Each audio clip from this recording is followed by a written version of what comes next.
Hey guys, what's going on? It's me, Jay, here to talk a little bit about the movie, the newest release from Viola Davis, starring Viola Davis, called The Woman King, based on 19th century history. They, the French and Dahomean uh, War, and a little bit about the history of, hey Lisa, what's going on? The Dahomean or the Franco Dahomean Kingdom in the 1820s. Lisa and I, yesterday, for on her birthday weekend, the day after her birthday, as you guys know, the last video I made, I was I wished her a happy birthday. We did that publicly. We went to the Alamo Draft House Theater in Albee Square Mall. It's a cool theater, a cool setup. It's basically dinner and a movie combined. So you don't have to actually take your date out for dinner and a movie separately. They bring you your food there, and you can have basically a typical restaurant setup. They bring you water and drinks and appetizer, everything that they will bring you at a regular um, restaurant, just in a movie setting. And on the walls are like, museum.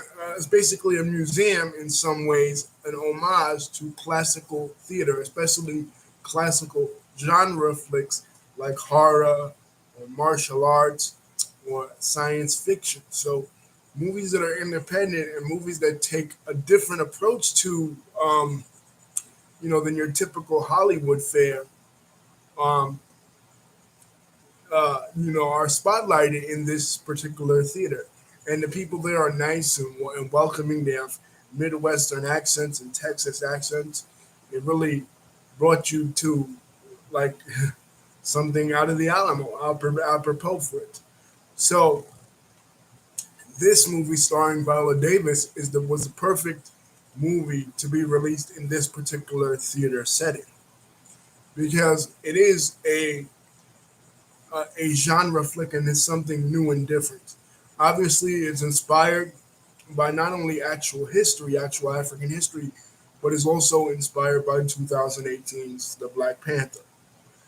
And in The Black Panther, Denai Guerrera's character is leading this all woman's troop. And during the time when Black Panther first came out, I said to people, I said, this is inspired obviously by the Dahomey Amazon. So the director was thinking the exact same thing.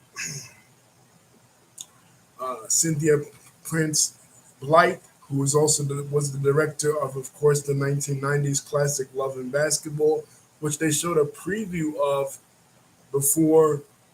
They showed The Woman King. She was the director of both films, and she herself had this idea.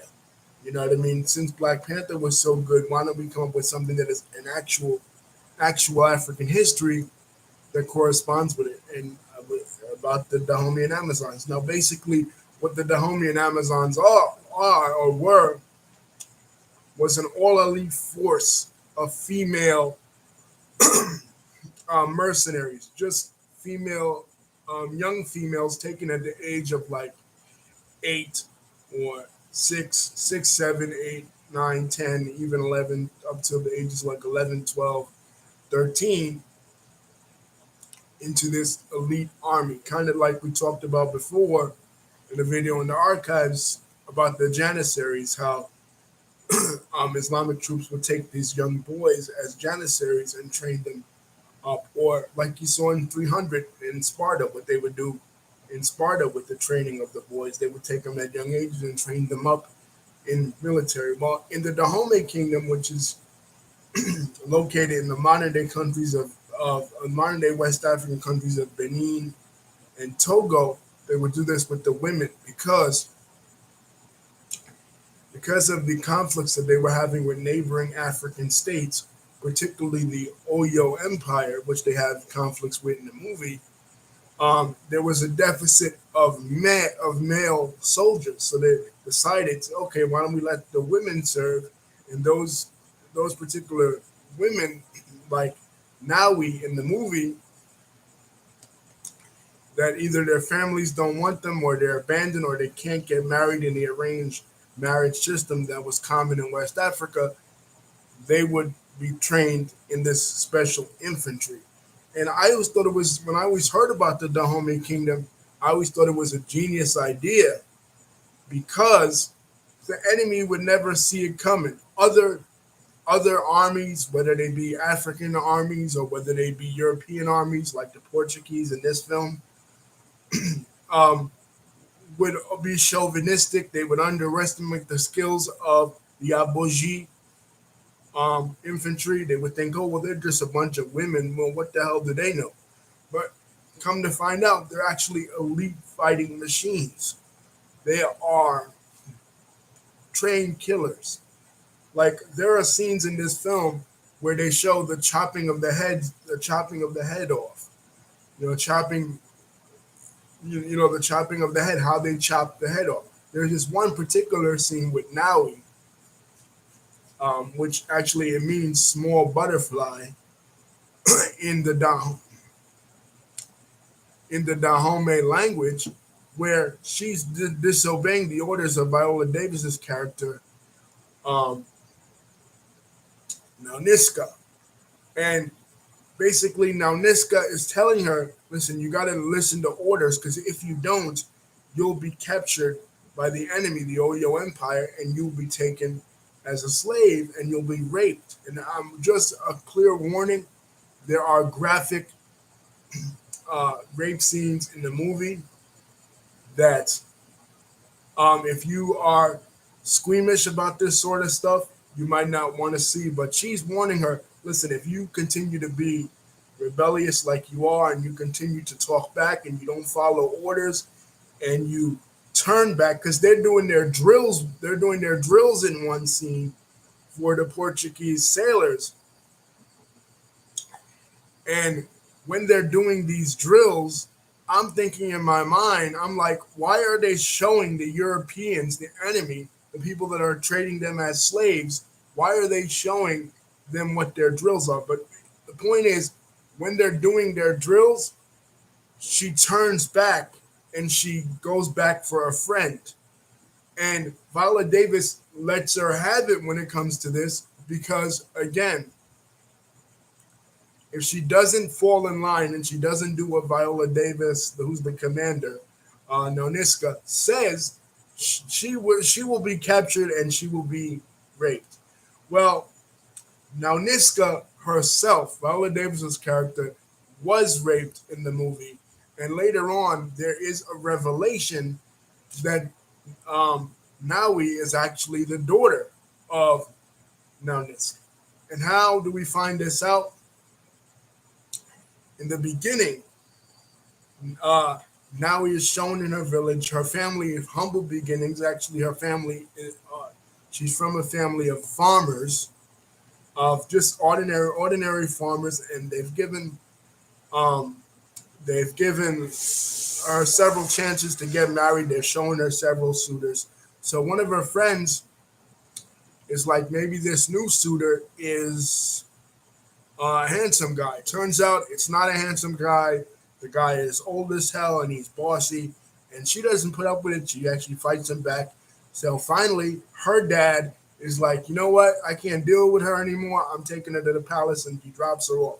Again, that's what the Aboji, that's the purpose of what the Aboji served. If the families couldn't, or for any reason didn't want to deal with, say, a rebellious daughter or an insolent daughter, um, they would drop it off at the palace. And then in the palace, King Gezo, played by John Boyega,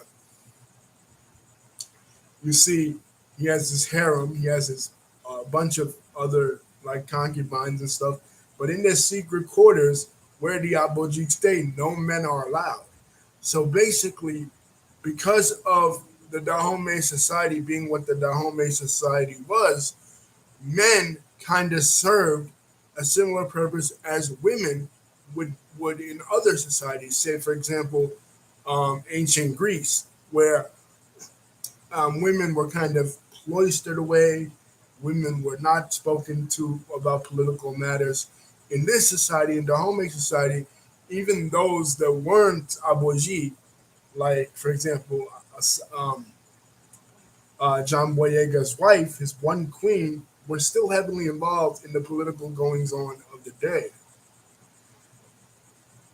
So that's why the name the woman king. When I first heard about it, I'm like, well, how can a woman be a king?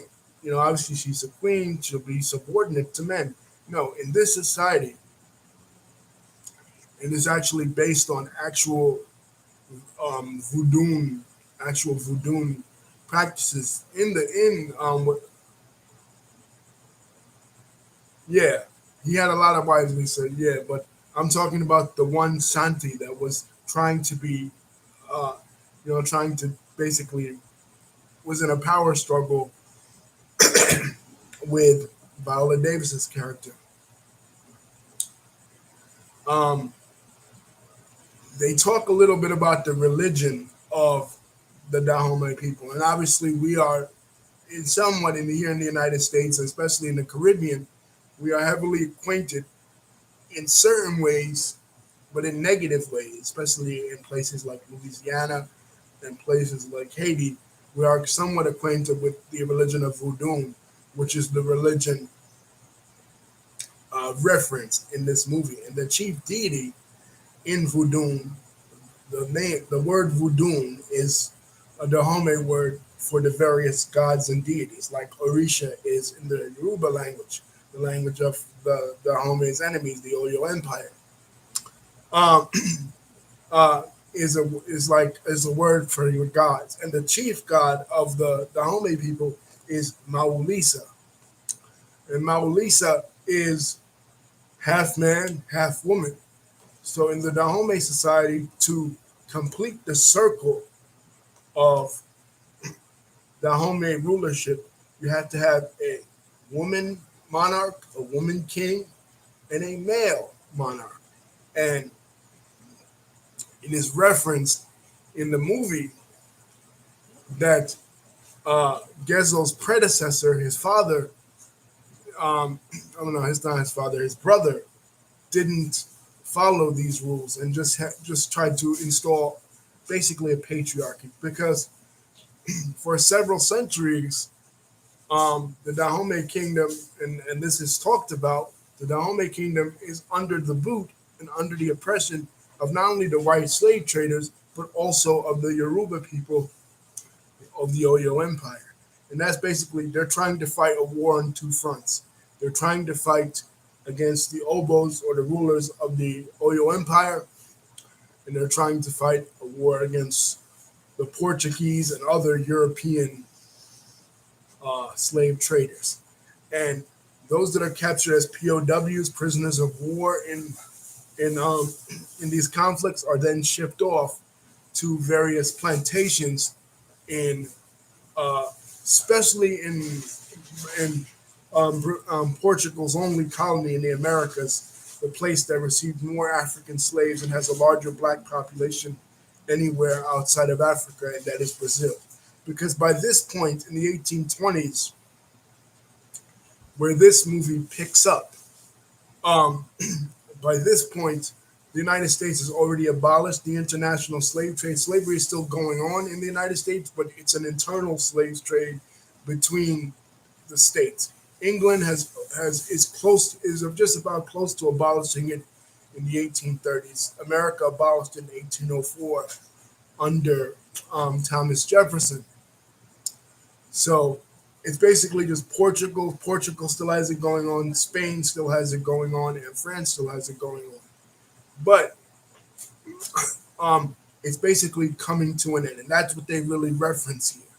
One of the things that Naniska is stressing to the king Gezo as he assumes his new administration is that she wants him to move away from selling human beings, selling slaves, even other people such as the Mahi people. The Mahi are another enemy of them. The Mahi people and other Dahomey people, because hell, John Boyega even says it, that under his brother's administration, his own mother was sold into slavery. you know, his brother sold their actual mother into slavery, and the reaction of the people in the theaters when he said this was a complete shock. You know, but it let you know the level of cruelty and the level of greed that these rulers were going through at the time. That it wasn't just, and that's what I remarked to Lisa, that was different about this than any other slave movie. When you see other slave movies like the landmark series Roots, which is based on the stories told to Alex Haley about his family lineage going back to Kunta Kinte, and his relative Kunta Kinte was captured in Juffure in the Gambia, a different part of Africa.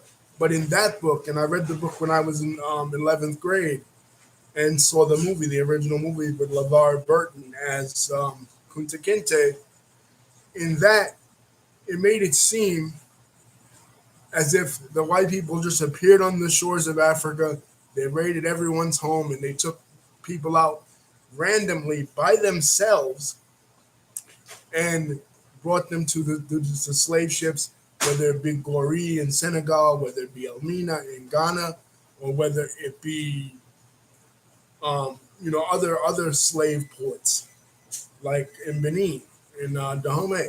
But that wasn't the case. As a matter of fact,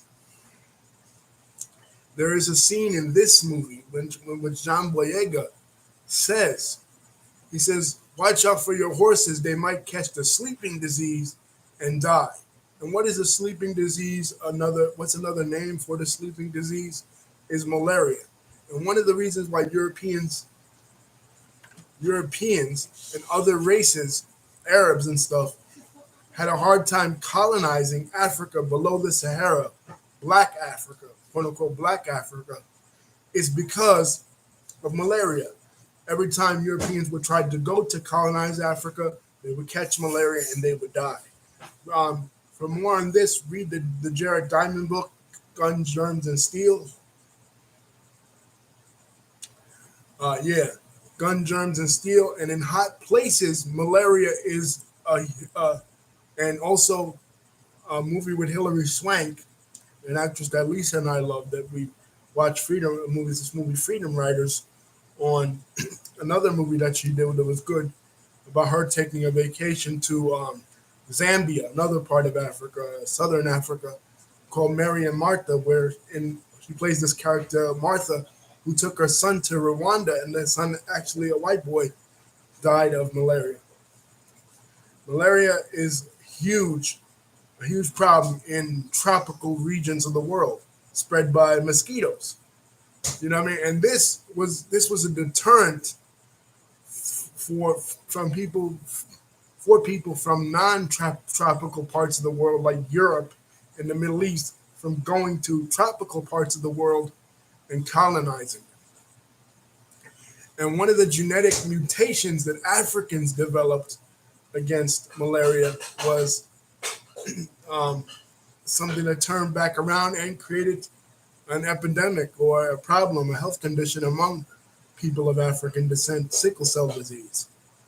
So the body mutates and creates protectors against one disease, but causes health conditions in other ways. You know what I mean? So it's not possible.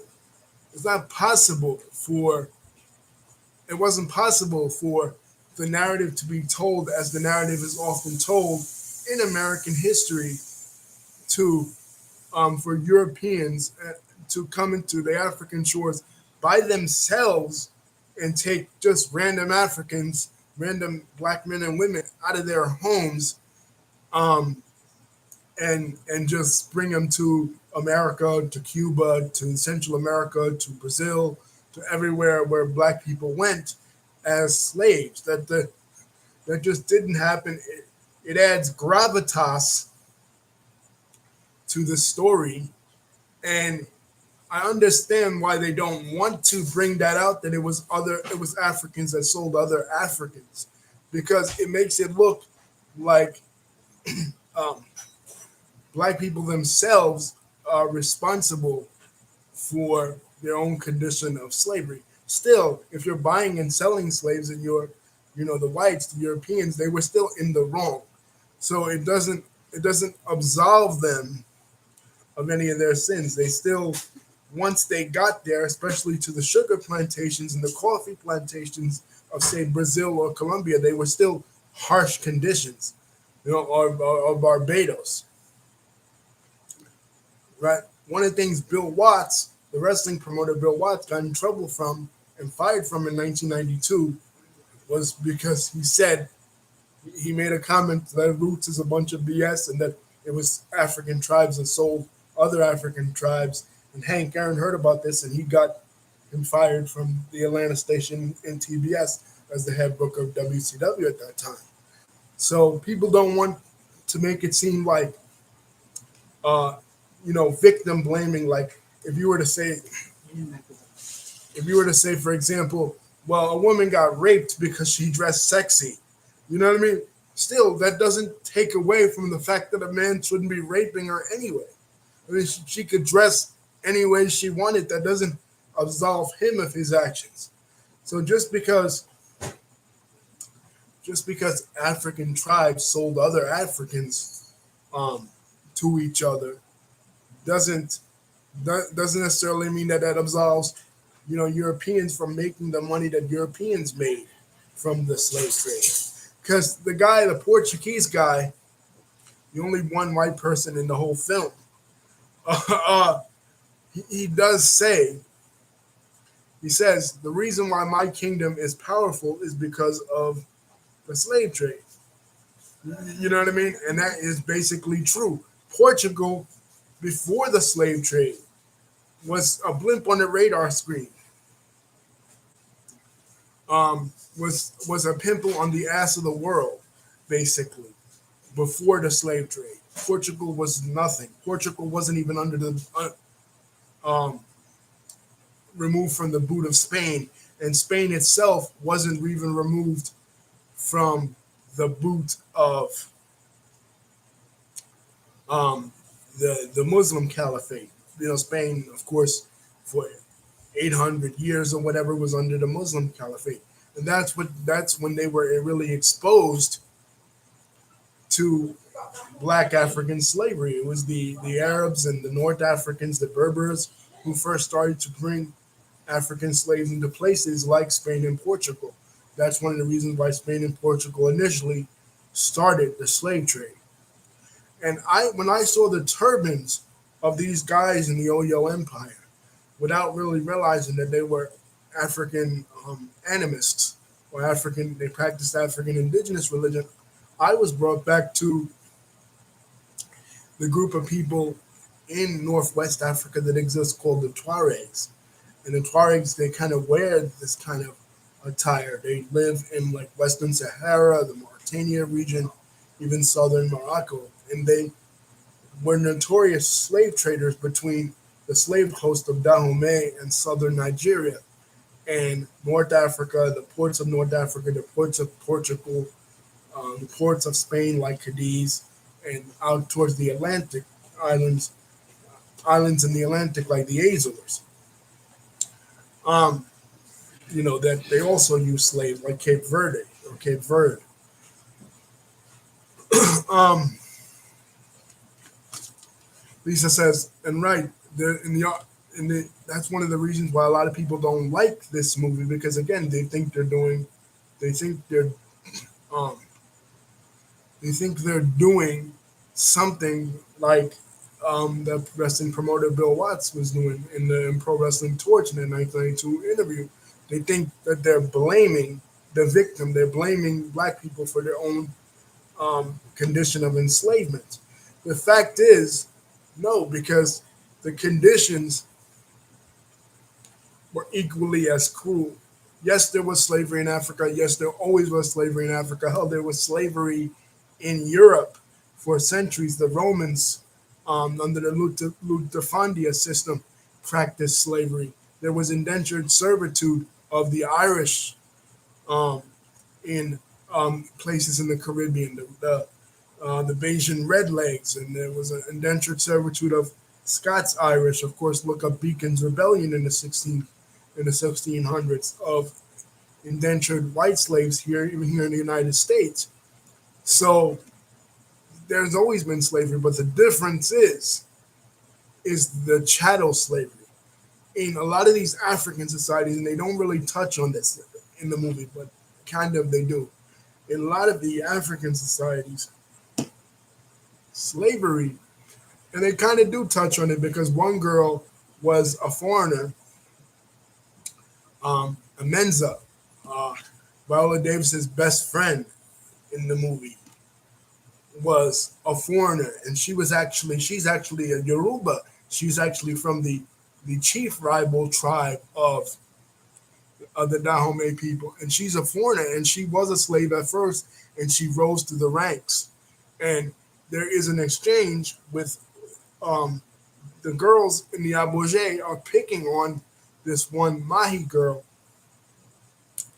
and she says, "Well, what about me? I come from a foreign nation. I was once a slave, and I rose to the ranks, and now I have, the respect. I have the general's ear. I have Viola Davis's ear." So in the African societies, even though somebody was a slave, they're still respected as a human being. They could possibly rise to the ranks and become a general or a second in command. And we know this to be true even in the Islamic societies. In India, famously under the Mughal Empire, Malik Ambar became a sultan in the Mughal Empire. So that was true in a lot of societies. But in America, that was never true. We just had a black president recently in 2008. So ex-slaves, even after emancipation, were never going to rise to the ranks of being, something big and important in society. They had to fight every step of the way. Slavery was a permanent condition in in in the United States and in other parts of the Americas due to skin color, due to skin pigmentation. Of course, in Latin America, with the mixing of races and the mixing of ethnicities, which plays a part in this movie with the character Malik, who is a mulatto. His father is white, Portuguese, and his mother is Dahomey. And he always wanted to go back to Dahomey. Now he has the chance with Santo, the white guy, to go back. And he says to Maui, he says, in my country, in my homeland, all I knew was that Africans were under this in Brazil, under this permanent condition of slavery. He was looked at a little bit differently because he was white, and he was half white, light skinned, and she even says it. You claim to be Dahomey, and you don't look Dahomey. You claim to be white, and you don't look white. He's a mulatto. He's a mixed race person. And even though he's looked at as kind of superior to the other purely black people, later on when he goes against the grain and he tries to free Naui and other slaves, then he's looked at as one of the black people. And that was true to history. That was how the Blanqueamiento system worked in places like Brazil. It was the whitening system. Each generation would get more mixed and more mixed until the Africanness or the Native Americanness in some places like Mexico, for example, but in Brazil and the Caribbean was breeded out of them. And each generation would be better off in the caste system than the next generation. So darker skin and more African-centric features were looked down upon, and quite frankly are still looked down upon in these parts of the world, like in Latin America. We referenced that before, Lisa and I, in a video in our archives when we talked about the casting of In the Heights. And that was one of the biggest backlashes of In the Heights. Here it is about Latinos, but it doesn't reflect the full rainbow of the colors of Latinos. It was just like Eurocentric Latinos who looked, closer to Europeans or whiter. So he's saying basically in his society, people like Naui are looked at as second-class citizens. He didn't know that Dahomey, had castles and had empires and stuff, and we don't know that either. That's why when Black Panther came out, everybody in America was so shocked that something like that could exist, and they made fun of it. Oh, Wakanda forever, Wakanda forever. There's no such thing as Wakanda. Africa didn't have kingdoms. You know what I mean? But Africa did have kingdoms. Africa had just as many kingdoms and just as much tribalism as Europe had at the time. Keep in mind, religion, just as religion played a role in the differences among Africans. Like, say, you had a lot of the Hausa people in northern Nigeria, where a lot of them were Muslims. And later in the 18th century, you had the Sokoto Caliphate, which was spread by Uthman Dan Fodio. And a lot of the ways in which Uthman Dan Fodio spread his religion was through war, and a lot of the captives of war ended up being people such as the Dahomey, or people of the Oyo Empire that followed traditional African religions. But it was just the same way in Europe, and he says it in the movie. The white guy says, we don't want to get caught up in your tribal, we don't want to get caught up in your tribal disputes. Your tribal disputes are no concern to us. And then the black guy, the Oyo Empire leader with the red turban, he's like, yeah, your tribal disputes are no concern to us.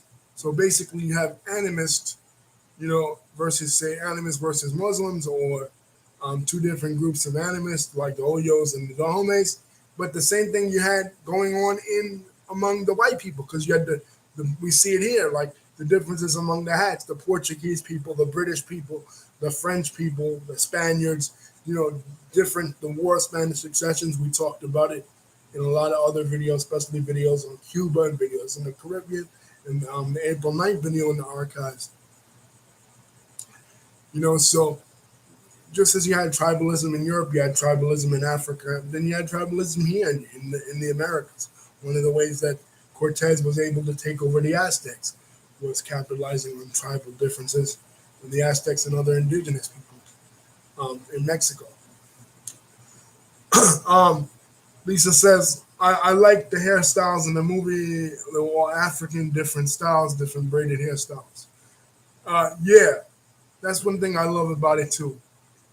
What I said to Lisa was that what I loved about this movie, and you'll see movies like this that will often feature a, a white savior. You'll see it in Avatar. You'll see it in Dances with Wolves. You'll see it in even Enemy Mines, the Lou Gossett Jr. movie from the '80s. He plays an alien, but the alien is positioned to be, like it's a black versus white dynamic. And oftentimes you'll see a white guy will come from the enemy, and he'll be stranded and he'll have a moral conscience, and he'll be the one to save them. And they hint at that in this movie, um, where the guy Malik is saying to the girl Nawi that they're gonna go back to England, and immediately I'm thinking in my mind,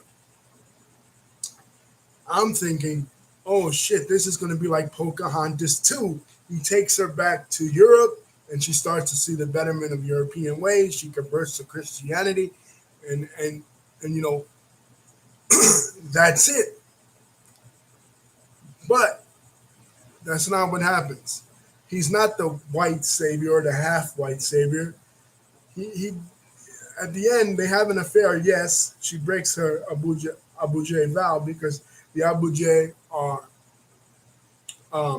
virgins. They're not allowed to marry. They have to maintain their chastity.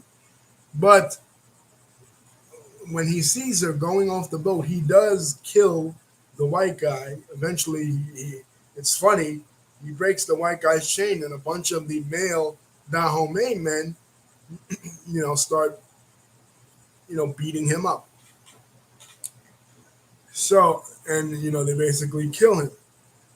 But he has a change of heart, yes, and he starts to realize that he connects deeper with his Dahomey roots than his European roots.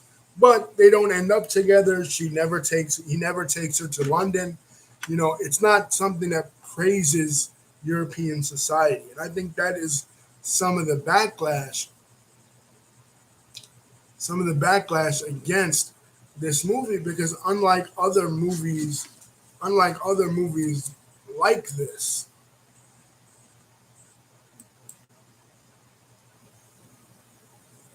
unlike other movies like this, doesn't put white people or white culture up on a pedestal. They're not gonna like. Remember the last. Here's a perfect example of what I'm talking about. In the Last Samurai, right? You have Tom Cruise coming into medieval Japan with a bunch of samurai. And at the end, what do this? And I know this happened in real life, real history with the Meiji Restoration and everything. But you have the Japanese people in Last Samurai coming to a conclusion that Japanese culture, indigenous Japanese culture, is inferior, and white European culture or white American culture, in his case, is superior. You don't have that here. You have the same thing in Dances with Wolves. What inevitably happens to the Native Americans, the white guy is redeemed to the Lakota Indians and eventually helps the Indians fight off the coming of the American cavalry. But the Indians still, I mean, the good guys in it is the white guy, Kevin Costner, white savior. Here that doesn't happen. Here, Pocahontas, the cartoon with Mel Gibson, 1994 Disney, same thing. Here they don't have that. Here, it's not as if the Abogé said, you know what? Forget about being Abogé. We're going to turn into white. Forget about dressing the way we dress. We're going to dress European. In fact, her clothes are bloody.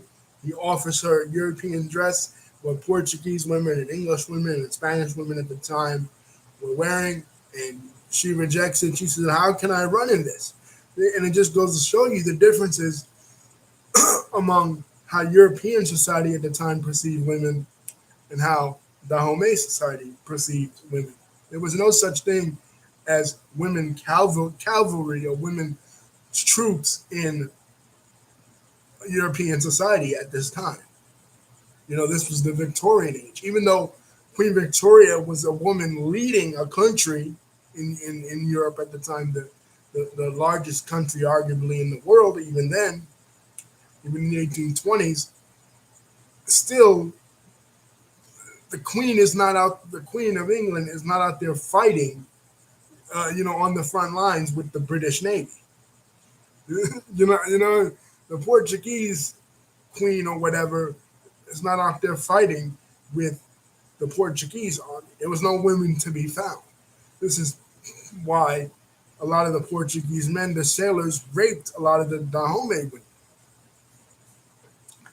women. Because there was no women around. So it wasn't so much a patriarchy like the European societies or even like the Oyo society, their enemies. It was more of a dualarchy in a way. Um, equality.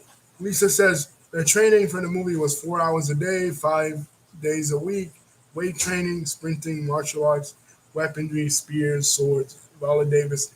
And yeah, that was one of the things that worried me. When I saw the casting of Viola Davis, I'm like, okay, she's a great actress. I love her from Fences. Who can forget that one scene with Denzel Washington where she cries and everything? I love her from How to Get Away with Murder. She's a wonderful actress, a real representation for dark skinned black women in Hollywood. A unique look we don't really see. But she's never really been in an action movie, and she is 57 years old.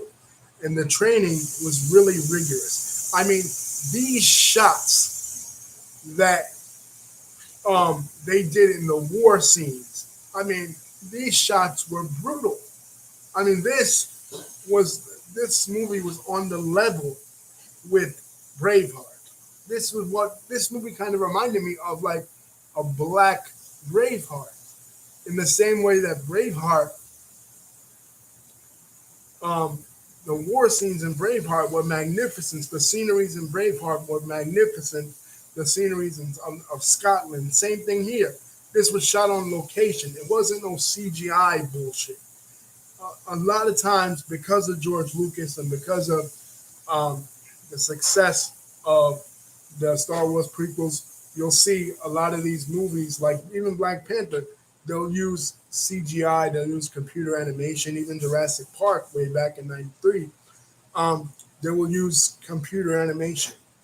This was on location in South Africa, real scenes. You could actually see them there. They didn't look like a fake behind a green screen. They were actually on location in Africa shooting. And the scars that they had on them, the scars that they had on them looked like fresh, open wound scars. I mean, obviously it was makeup and stuff, but it still looked like, and for Viola Davis, 57. And I gotta warn you guys, if you watch this movie and I hope that if you're a man, you have an aversion to male on women violence. I mean, you're taking the story into context. They are warriors, so of course they'll be on the front line fighting. But there is this one scene where the big guy, the oboe, right, the king in Nigerian language, right, he is like six whatever, 340 pounds. I mean, the guy's freaking huge. He looks like freaking he could be in the WWE. Like he is huge, and he's manhandling. He looks like Thanos, like a black Thanos, basically. And he is manhandling Viola Davis, a 57-year-old woman, just beating her over the head, punching her, right? And it's just hard to watch. It's a great action sequence, and obviously she overcomes the odds, and she kicks his ass. You know what I mean? But still, it's very hard to watch because we are trained in respectable society to look at male on women violence as something that's reprehensible. We don't have, again, because of patriarchy and stuff and the way our society is set up and structured, we don't have elite women warriors. We do have women warriors now. We have, women in the army and stuff like that. But again, our army, the modern armies, are using, guns, weapons from far away, bombs. They do figure out a way to create explosives thanks to Naui, who figures out a way to manufacture gunpowder, which is an important part of one of the scenes. But but um, most of this is done hand to hand combat. They're not really. They do have guns because again, guns was one of the things that Europeans traded with the Africans for other human beings. Another thing is whiskey. Whiskey plays an important part in the movie because one of the girls, she develops a drinking, you know, she gets drunk and stuff. You know what I mean? So they talk about, well, the only good thing that the white men brought to our shores was this whiskey. But one of the other things that we know from history was guns. They do have some guns, but really a lot of their combat is done knifing, so it's hand to hand. You know what I mean? So, or fighting, punching and kicking and throwing around and doing all kinds of suplexes and stuff. You know what I mean? So, seeing Viola Davis get thrown around, ragdoll basically by this huge, huge man, could turn some people off. That level of violence just because she's a woman, he's a man, she's smaller, obviously, and she's older. You know what I mean? So I don't think somebody like not Angela Davis, Angela Bassett, for example, you know, would take a role like this. You know what I mean? These are the elder stateswomen of Hollywood, but it's something new for Viola, and I'm glad she took this because she really excelled at it because she came off she came off as a really stoic teacher type character to this other girl, Naui, which ended up being her daughter, but she didn't even know it was her daughter at first. And I loved how she was never swayed. It was very rare for her to show even emotion, even positive emotions at the end when the girl finally says, "Mother, would you want to dance?" She finally starts dancing and getting down and boogieing and stuff.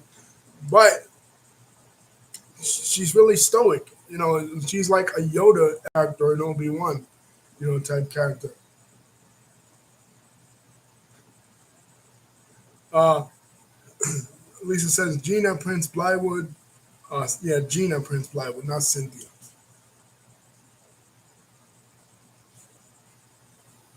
Um, Gina Prince Blywood. My bad. I said Cynthia.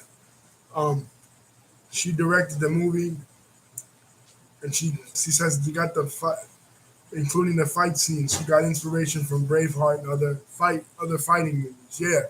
I saw a lot of Braveheart in this. I saw a lot of 300 in this. I saw a lot of The Patriot, a lot of Mel Gibson great war movies I saw in this. And I love a good war. I love a good war movie. You know, and those epic type movies. Um, like Ben Hur and stuff. From especially from the 50s, then they were done really about history, like Cleopatra or Ben Hur, Julius Caesar. But you never really saw it from an African perspective, and that's what this kind of reminded me of. A lot of Cecil B. DeMille type movies. Um, a lot of great landscapes and great fight scenes. Lisa says she said in an interview that she thought she was going to have a heart attack. Yeah, I mean, and one person I thought that was missing from this movie, and Lisa informed me that initially they were going to cast this person as the character of Naui because she's a native African and because she just excelled in Black Panther. So I thought she'd be a perfect fit for this. Was Lupita Nyong'o. Lupita Nyong'o was supposed to be the character of Naui. They went with somebody else, but the other girl.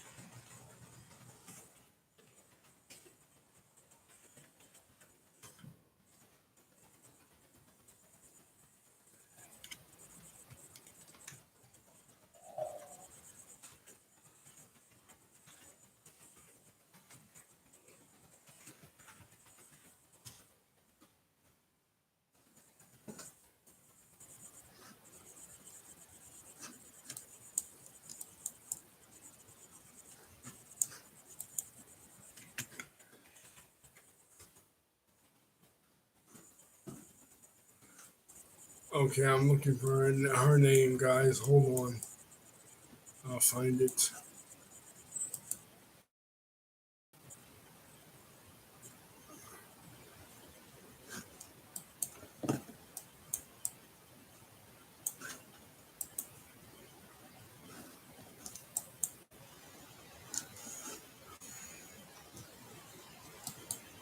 Uh, Thusu and Budu. Yeah, Thusu and Budu.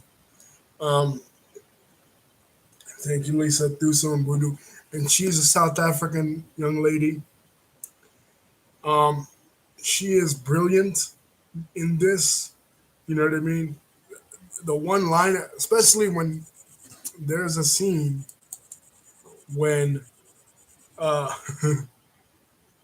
she is in the tub with uh, Viola Davis, and she says, "They praise you as this great warrior, but you just look like an old woman to me." And it's just funny. Everybody bursts out laughing in that scene because she's such a kid and she's so arrogant and she's so conceited. Later on, she becomes more mature, and the story is that Naui was the last surviving Abuja in the world, and she actually died. The real Naui actually died in the 1970s. So this Abuja, this elite force of the Dahomey Amazons, as they were called, they're called Amazons by the Europeans because, of course, we know in the stories like, for example, Jason and the Argonauts, and even in Hercules, um, the enemies of the Greeks like Medea, the original Medea and Jason the Argonauts were called um, the Amazons, the Amazonians that were part of the Scythian tribe, the enemies of the Greeks. And one of the people who killed the great conqueror Cyrus the Great of Persia was Tamiris, a Scythian woman. So the Greeks, through the Greeks, the Europeans became familiar with Amazons, and they identified these Dahomean women as Amazonian because they were parallel to the stories in Greek mythology about Amazonian women warriors, in which Wonder Woman is based on.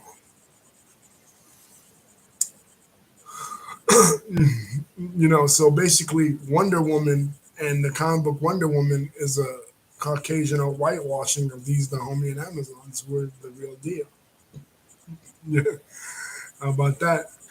Um, this is us. Some of the quotes I like here. I will be here. I will be the hunter. I'll be the hunter, not the prey. Yeah, that's from the Maui girl because again, Her society is structured differently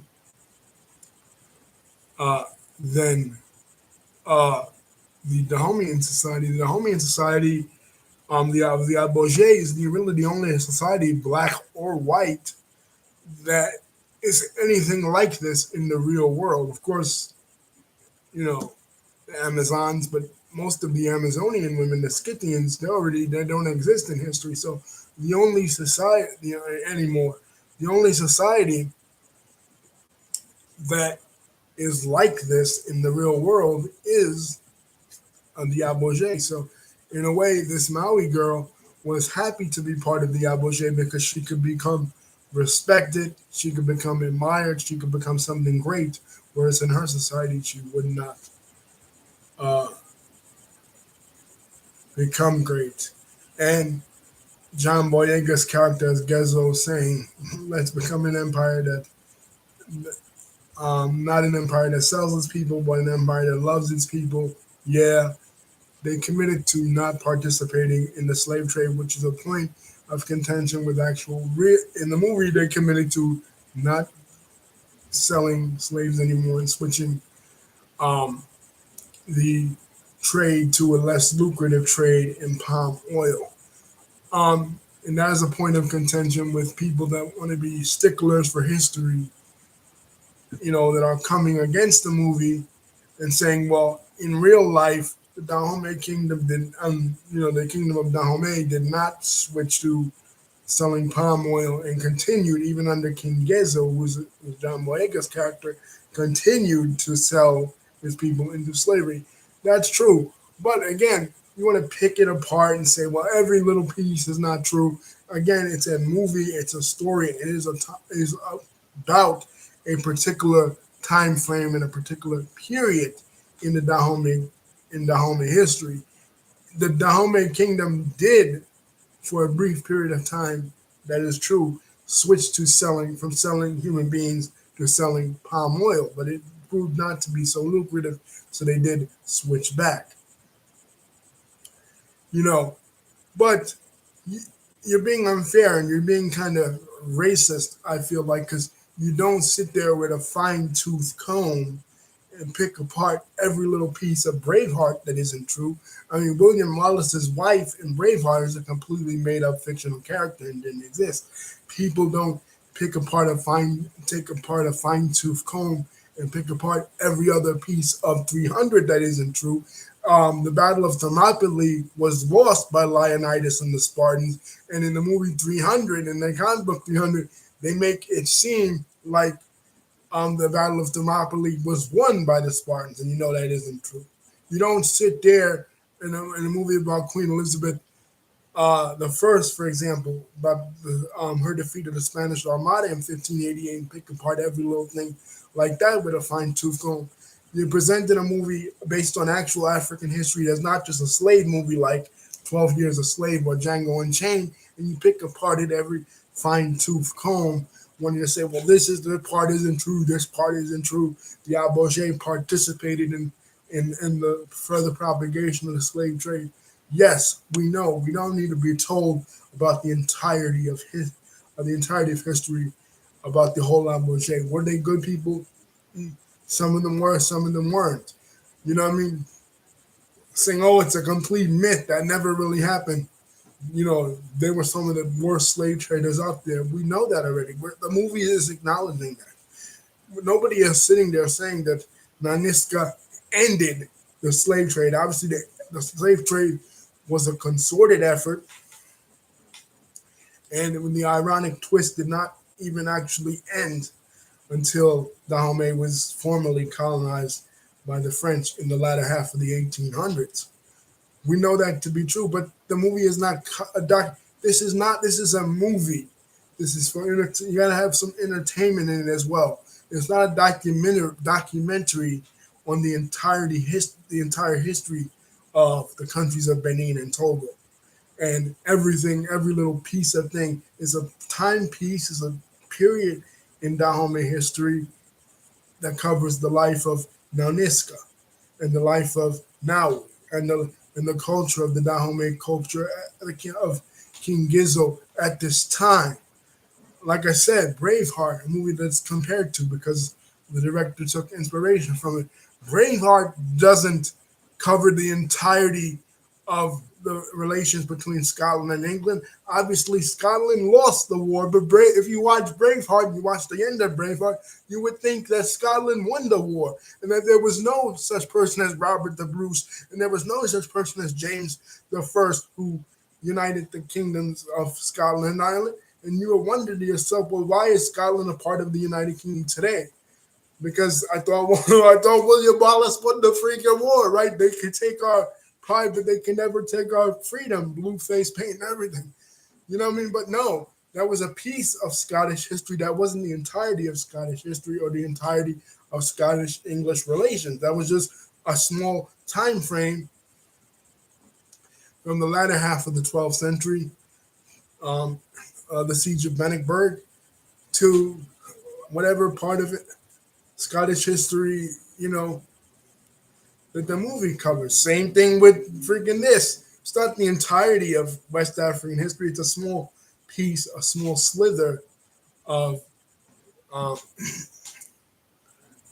Dahomey and European relations and Dahomey and Yoruba relations. Um, Lisa saying, well, oh, they thought the same thing about Black Panther. But yeah, but Black Panther, you cannot compare Black Panther to this. Black Panther is completely ahistorical. Black Panther is a comic book movie. It's a work of fiction. Obviously, it led to movies like this.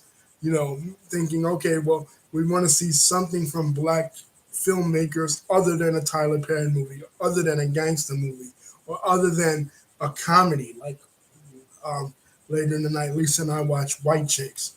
We want to see something other than that. We want to see a historical piece, an epic story, you know, involving black characters about Africa, you know, that just not, you know, the boxes that they try to present, you know, black movies in. Just like Empire did for dramas. For years, they thought on TV that they could never put black dramas on TV because the only thing everybody always wanted to watch in the 60s, 70s, well, in the 70s, starting with Good Times, was just, you know, black sitcoms. You know, so they had the Wayans brothers, they had Martin, they had all these black sitcoms, even the Cosby Show and all that. But they never wanted to put black dramas on TV. And when they did put Soul Food, the TV show version, on TV, it was on Showtime, it was never on network TV. But in 2009, Empire changed all that, and Empire came out with the first black drama. Now you have shows like Power. Now you have shows like Raising Canaan. Now you have shows like um, uh,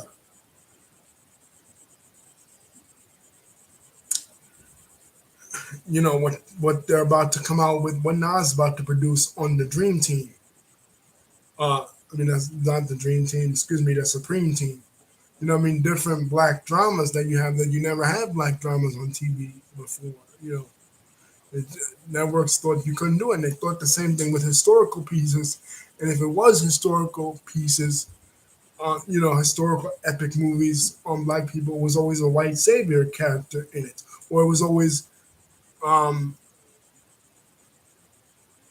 a slave movie like 12 Years. They went through a whole period after Django came out in 2012 where it was just all these slave movies, and then people got tired of these type of slave hardship movies. The Help wasn't a slave movie, but it was kind of in that vein. But again, in The Help, there's that white savior trope, that girl that writes the journals.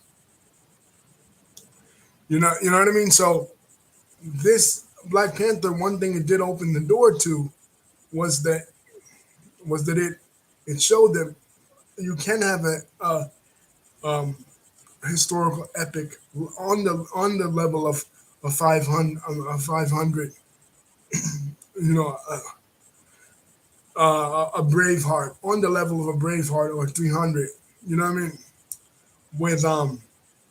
With black characters set in a historical black setting, like you would say medieval England or ancient Greece.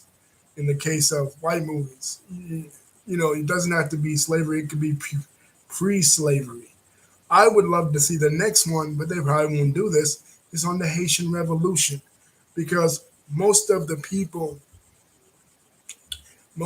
Dahomey descendants that were captured in the slave trade, that what happens to them next? Where do they mostly go? Where do most of the Haitian people trace their lineage back to in Africa? And we could see elements of the Dahomey voodoo culture in the Haitian culture.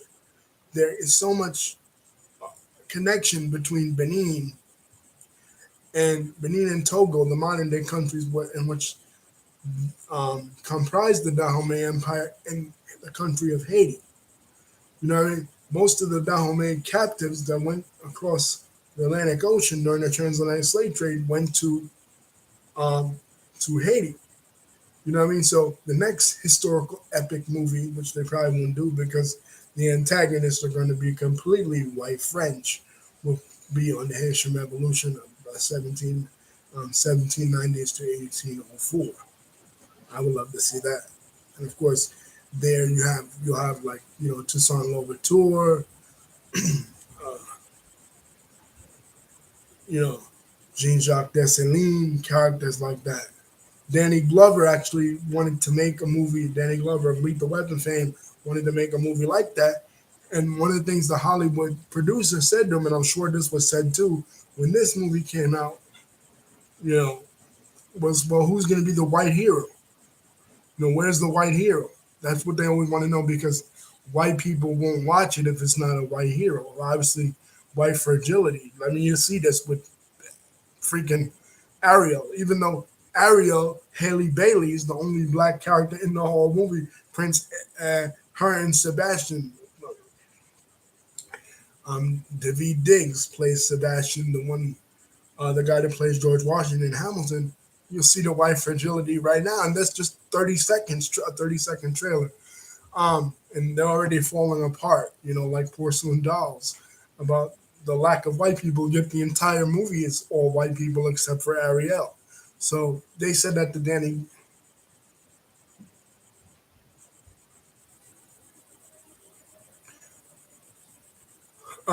Lisa says if there was a story about an all male black movie, it wouldn't be as interesting. But since it's all black women fighting, it's more interesting.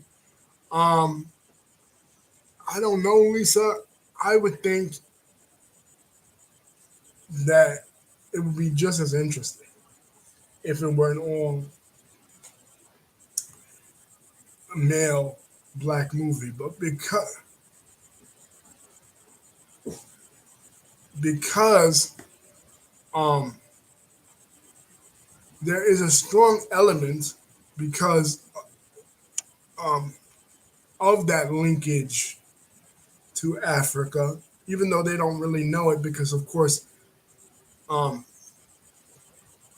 African culture has been completely uh, demolished in in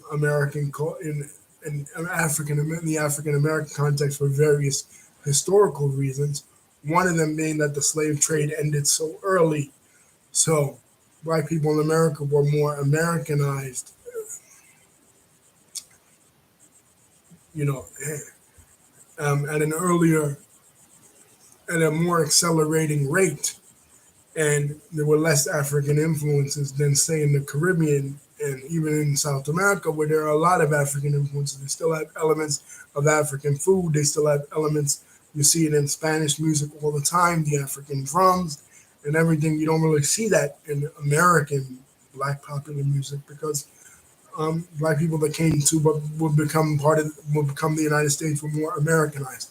I remember sitting in Kingsborough Community College in 2003, 2004, with an African professor from the country, the West African country of Ghana. And he just sat there and he told a bunch of foundational black American students that you're not African. You know what I mean? You don't have any connection to Africa. And obviously there was some animosity. They were like, well, what do you mean I'm not African? You know what I mean? Right now, the cultural mood of the society would be to say, yeah, I'm not African, I'm foundational black American, and I'm different than an African person. But back then, there was a Pan Africanist mood, especially in that class, a Black History class, to want to, emphasize the commonalities. But the point is that the Black community, even here in the United States, is very matriarchal, and women play an increasingly large role in the community more so than in other communities. Like you'll see, like R&B songs, for example, more R&B songs. There are more R&B songs about women, people's mamas, dear mama, and things like that, than there are about fathers. You know what I mean? So women, there is an emphasis on women leadership. So it it wouldn't. It's not that big of a deal to see, you know, an all woman cast, and if it was just a movie appealing to just the black audience. But because this movie appeals to is a huge blockbuster and is a number one grossing movie in the entire country, I feel like it does break new ground by having women because again, like Lisa's saying, they think women are weak, they think women can't fight, they think all this. But I think they feel less threatened. I would think that they feel less threatened, believe it or not, with the system of white supremacy, the structure of white supremacy, which is basically man against man. You know what I mean? Racism is more than likely between people of the same sex than it is between people, members of the opposite sex of different races. You know, white men, for example, more racist against black men than they are against black women. They feel less threatened by black women in leadership positions than they do with black men in leadership positions. So I disagree with you, Lisa,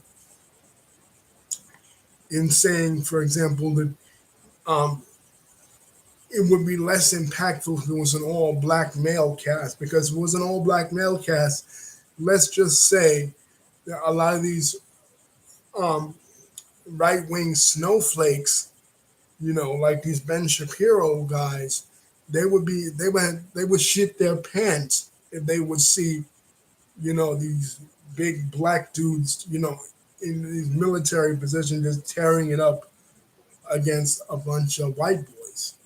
You know what I mean? I just feel that way. They don't really feel that about women because one thing they could say, well, okay, that's just a movie. If I was faced with them in real life, I'd be able to kick their ass. And then they would look at it like, oh well, um, that Dahomey, the Abogé, they lost anyway. They lost to the French, so the white men ended up winning anyway. In the long run. You know what I mean? But if it's like a movie about the Haitian Revolution and it's like about, say, Machandel, right? A famous pre-Haitian revolutionary figure, or it's about Bookman Dutty, another famous pre-revolutionary Haitian figure in Haitian. Um, Haitian history, and he's out there. He's out there. He's a voodoo hogon, a voodoo priestman, you know, out there, and he's chopping off the heads of these French white boys.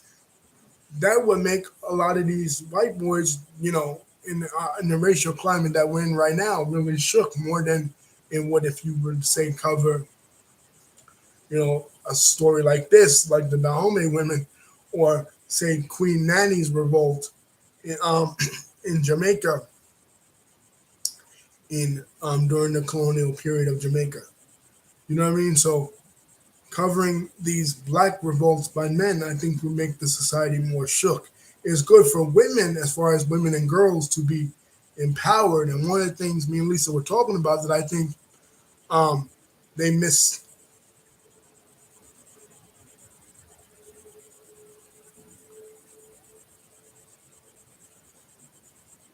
Yeah, yeah, yeah. Lisa saying, uh, and those are all black men. The people in history are usually men. Yes, yeah, yeah. That's what makes this story unique, because the Dahomey society was unique. In the Dahomey society, as we discussed earlier in the video, it wasn't like any other society. The the the roles were kind of reversed. I mean, when you had the guy Malik in a traditional movie, in another movie, like say about history, right? Memoirs of a Geisha, right? About Japanese history after World War II when the Americans came in. In another movie like this, other movies like this, the character of Malik, who's like a damsel, basically the character of Malik is like a damsel in distress, right? Even to the point where she sees him naked bathing and he's embarrassed. That role in a movie would usually be played by women in other movies. And the general who falls in love with her reluctantly against his duties would be played by a man because he's seen her naked, he's seen her naked having a bath, and he's seduced by her beauty. In this case, it's the other way around. The girl is seduced by the man's beauty. The man is the seductress, whereas the woman is the one who falls for this the seduction. And that's not usually the case in any type of movie, whether it's a historical epic or not, but particularly in a historical epic because it deals with the military. And of course, in most militaries, other than the Dahomey, they're not, they're not women. They're men. But there is the case of Artemis in Greek society again, that she's a virgin and she takes a vow of chastity. But again, it's very rare. It's rare in history. So in actual history, in actual reality, the Dahomey women, the Abogé, is something unique. I don't think that it would necessarily work in other societies. Lisa and I were talking about it. Um, would it work in other societies? Would something like the Abogé, this society of warrior women, even work in our society?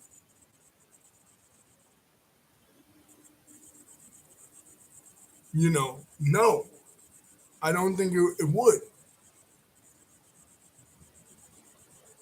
You know what I mean? Because women or men don't value the military in American society. They don't even want to join the army. They have to be forced to join the army. We saw with the reaction in the 60s in the 60s and 70s to the Vietnam War, people burning their draft cards, people not wanting to go, or even the reaction to the Iraq War, people not wanting to go. People don't value the military, man or woman. In this society, the Abogé, um, they were talked about like they were mythological creatures, like they were gods. You know what I mean? The girls wanted to be a part of this society. They looked up to them, they admired them, kind of like the Jedi Order in Star Wars. You know what I mean? So if you have a society like that that values that kind of thing, of course, Like our society values celebrities. People want to be YouTube influencers. People want to be reality TV show stars. They want to be the Kardashians, basically. So that's what people admire. That's what people gossip about. That's what people talk about. You know. So Lee says, "What rating would I give the movie?" I give it a 5 out of 5. I thought it was really well done. The cinematography is beautiful. The story is beautiful.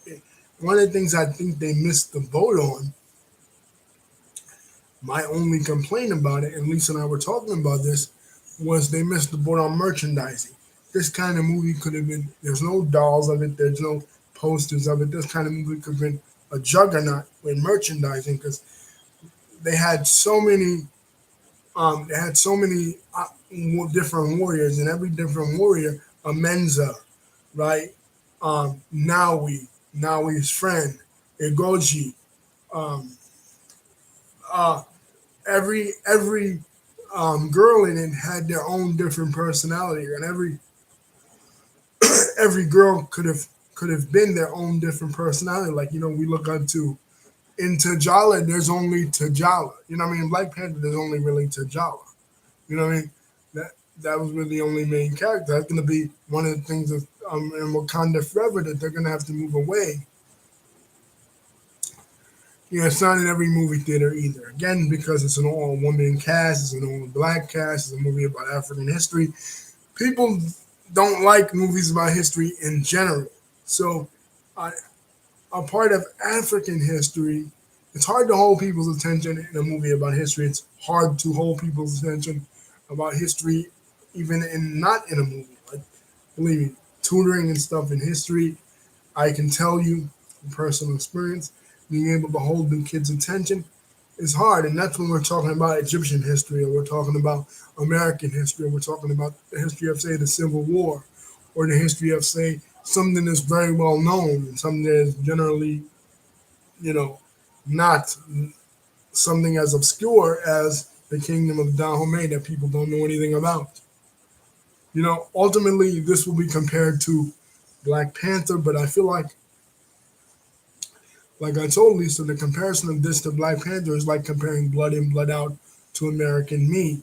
Blood In, Blood Out is sort of like American Me, but it's more fantasy based and more based on bullshit and conjecture, whereas American Me is loosely based on real people. They might not be 100% the same people. Cheyenne Gardenia's characters change in American Me, like uh, um, uh, Naniska's characters change here. Some historical facts have been, changed, but in general, it's the same type of movie.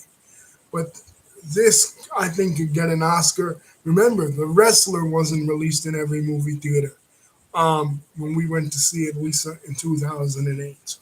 And that was an independent movie, and we had to shop around just to go see that back in the day. Slumdog Millionaire, another movie based on a foreign culture that was an independent release, wasn't widely released. Precious wasn't widely released. At the time they released Precious, people were comparing it to The Color Purple, and they said it was never going to do anything because Gabrielle Sidibe wasn't a well-known actress.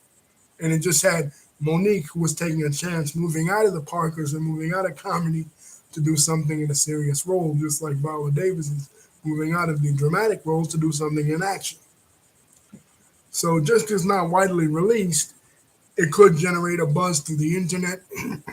Because remember, ask Will Smith what happened to his high budget movie After Earth in 2010 when the internet got a hold of it and they found that it was shitty and it was projected to be the next sci-fi, the next thing of sci-fi greatness. And through word of mouth, again, just like with The Wrestler and Precious, the word of mouth on After Earth was that it was shitty and then it completely flopped in the series. So a good movie, the word of mouth could generate buzz too and then could become a runaway success.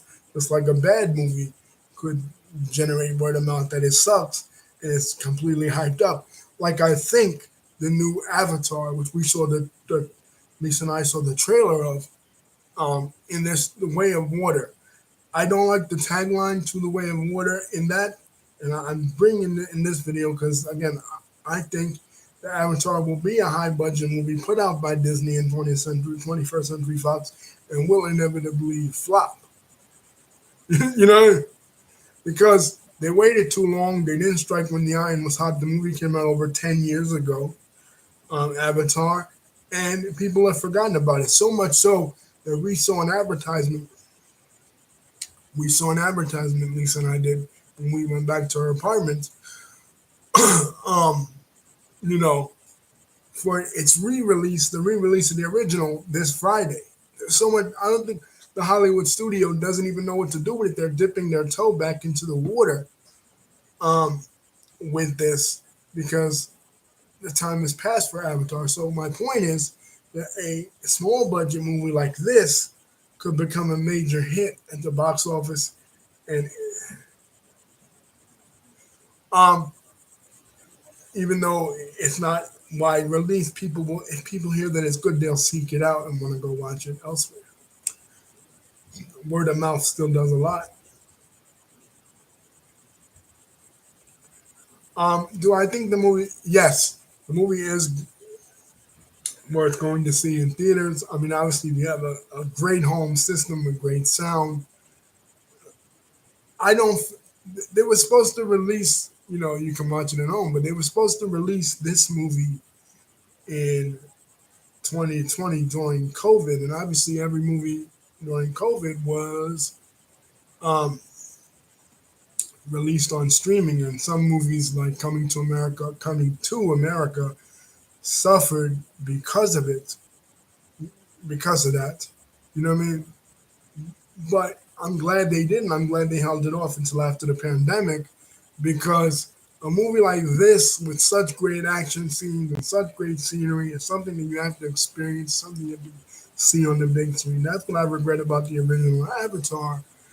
And I remember going to see the original Matrix and going to see the Phantom Menace. Again, some movies have to be experienced on the big screen in order to appreciate the gravitas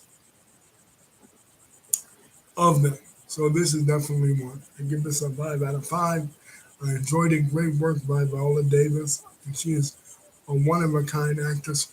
And again, the detractors, that it's too much female empowerment, too much wokeness. I hate that this word wokeness is being thrown around. So everything you don't like is just filled with a lot of wokeness. You know what I mean? I don't feel like it's filled with a lot of wokeness. You're getting again from a 30-second trailer, and you're figuring, oh well, this is just some bullshit. You know what I mean? This is just glossing over history. This is sanitizing history. No, it's not sanitizing history. It doesn't. It doesn't make. It doesn't paint a rosy picture of the Africans or the Europeans. It addresses the reality of what the slave trade actually was. It doesn't let anybody off the hook. You know what I mean?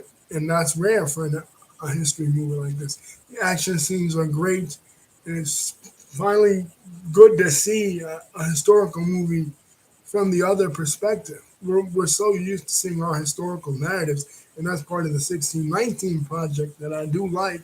We're so used to seeing our historical narratives shaped by white men and women and white writers. And of course, there's white writers in this. Maria Bello, for example, is a white writer, but there's a lot of black input into this as well. You know what I mean? It's a movie worth checking out, especially if you're a history buff. And like Lisa's saying, it's good action all around. The actors are good. All the actresses are good. Especially I like um, the character of Nawi and the character of Ngoje, um, uh, the other girl. Her friend. It'll really touch you, the friendships. Now there.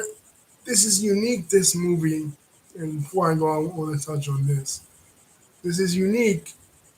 Immediately when you see female soldiers and you hear about the Agoje, they don't marry. They're completely celibate. They're chastity. Whatever.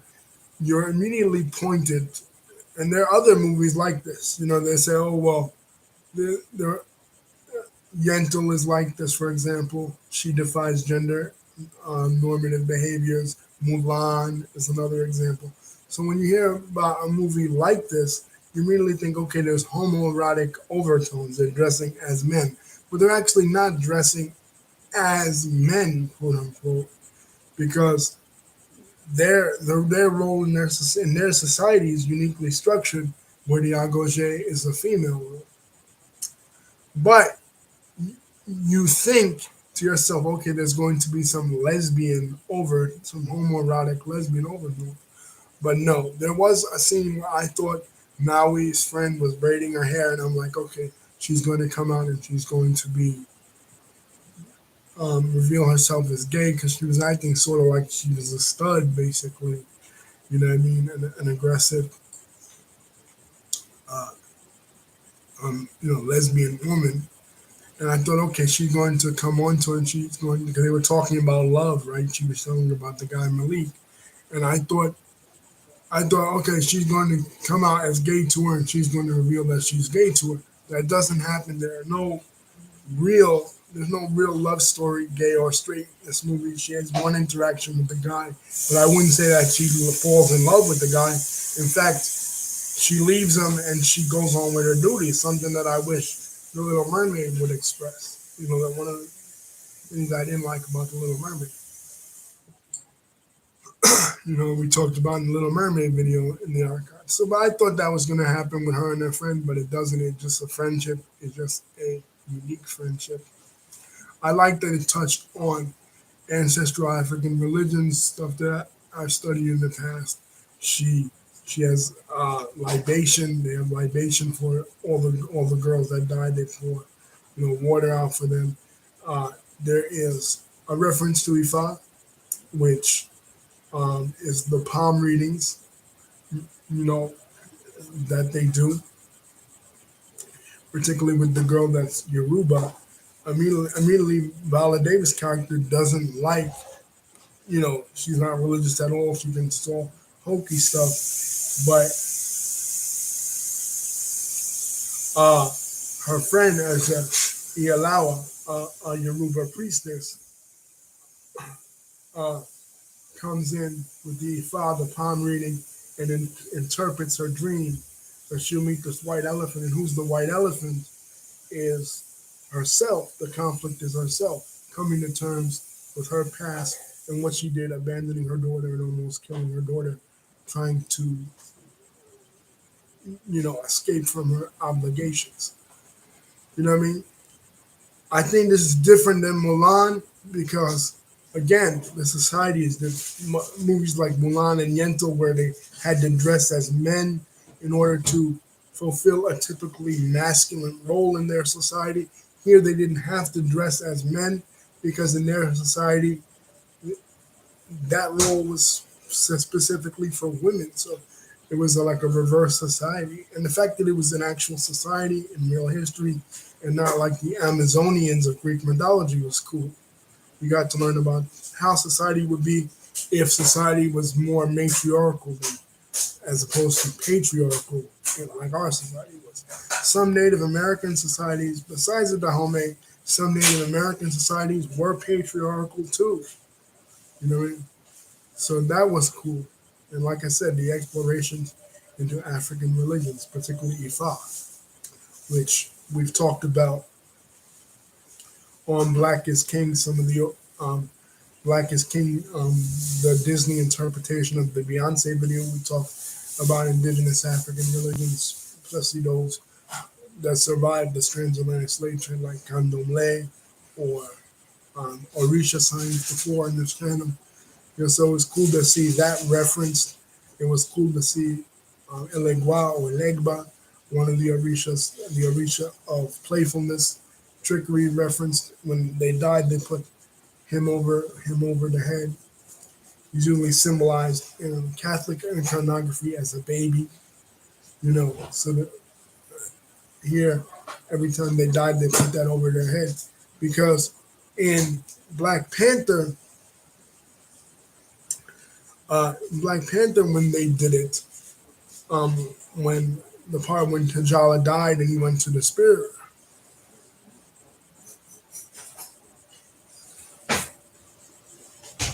Yeah, that was something that it had in common with Marvel movies. Lisa says that people go to the movies, they have to watch the entire thing because at the end, after the credits come back on, they come back. Yeah, when they're doing the libation part, and people might know, well, what is libation? Libation is they're pouring out liquor basically for deceased persons. It's something that is done in traditional African societies and even is done here in America, specifically African American communities. You know what I mean? You pour out, liquor for somebody that has died. So in the end, that's what they're doing. They're pouring out the liquor for the dead fallen comrades, that has died. But you think the movie's over and the credits are rolling, but they do that, and that's pretty cool. And that led Lisa to think, well, maybe they'll do a part two, which I think they should. You know what I mean? There's more stories to tell. This girl Naui, who it's based on, lived freaking hundreds of years. So why not do a part two? You know, why not? You know, something worth thinking about. And this does great as it's doing in the box. And again, the haters, they don't want to see her. This is not the same. People are comparing this. Some of the haters or some of the detractors are comparing this to 2016's Ghostbusters. This is not the same as Ghostbusters. One, it's not a comedy movie like Ghostbusters. Two, there's no original template that was originally created by men like Ghostbusters had say, Ernie Hudson and Bill Murray in it, and then all of a sudden you replace it with Leslie Jones and Melissa McCarthy. No, it's not like I said, Terminator Salvation was, but I couldn't stand it when they freaking swapped out Edward Furlong for a female character. It's not that kind of thing. This is an original story about women in a different kind of society. So give this a chance and let the credits roll when you get out of the theaters. Peace. Love you guys. Thank you, Lisa, for contributing. And again, uh, this was a great movie. Theater, the Alamo Drafthouse Cinema. We saw pictures of Bela Lugosi as Dracula, pictures of El Santo, the Mexican wrestler. It was basically a museum to anybody that likes cinema.